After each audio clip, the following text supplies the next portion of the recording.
Hi guys. So after my last video somebody asked about the water cobras.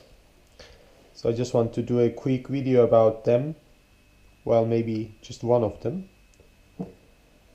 And show you guys how they're doing. As you can see, this is my female. And she's getting to be a decent size. Oh. Alright. So obviously, my humble advice to you is you do not try this anywhere. This is a venomous snake and it shouldn't be free-handled.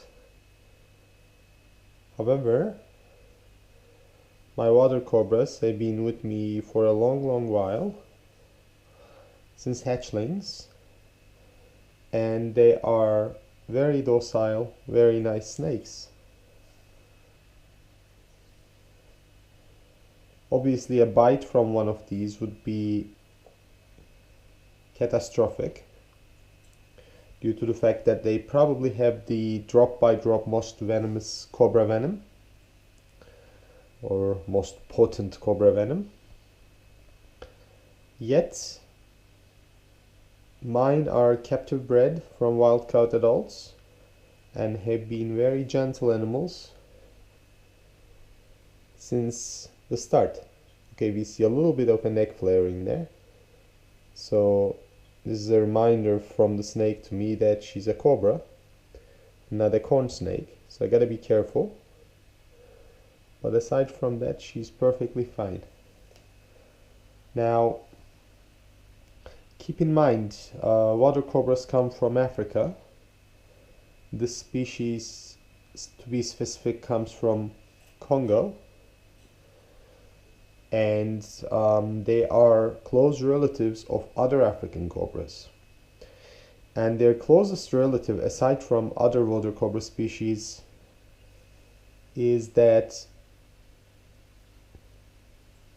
they are very close with forest cobras. Now, for those of you who know, forest cobras are mean assholes, sorry for the language, and they are quite easily agitated snakes, and you gotta be very careful with them.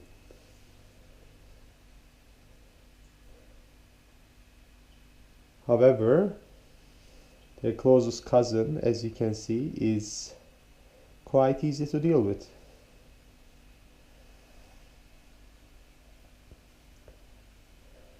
Now she wants to eat, she's hungry, so shouldn't mess with her too much. But as you can see, the snake has absolutely no intention to bite me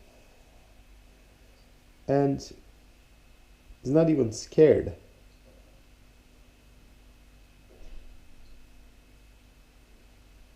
One adaptation that they have is quite interesting, is the tip of their tail.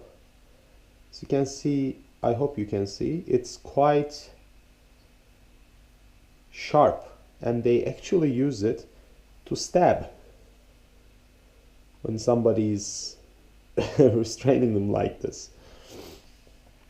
And I think forest cobras have something similar as well.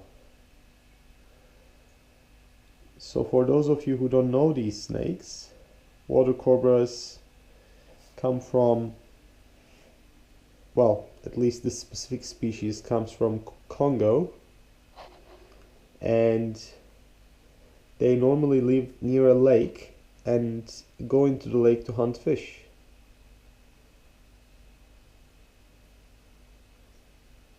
But I have switched them to mice, and my pair has been eating mice since they're pretty much hatchlings. So I bought some European anchovy and mashed them up really nicely and scented the mice with them, and it worked like a charm. So again, we see a little bit of a neck flaring there. She's a little bit agitated, but again, nothing serious. As you have seen, there has been no strike, no attempted strike, and she's been just a peach to work with. Again, I also find free handling venomous snakes to be quite unethical, because a bite from a snake will not just hurt me, though believe me, it will hurt me. It will also hurt the hobby, because with every single bite we get a, let's say, harder environment to work at, with more regulations against venomous snake keeping. And I would never try this, for example, with any of my other cobras, or with a gaboon viper, or with my death adders, for example. That would be a disaster. But this girl and the male that I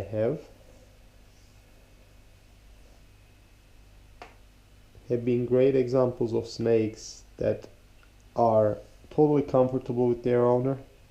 And even though I don't regularly free handle them, and I don't, they are completely nice. Right, girly?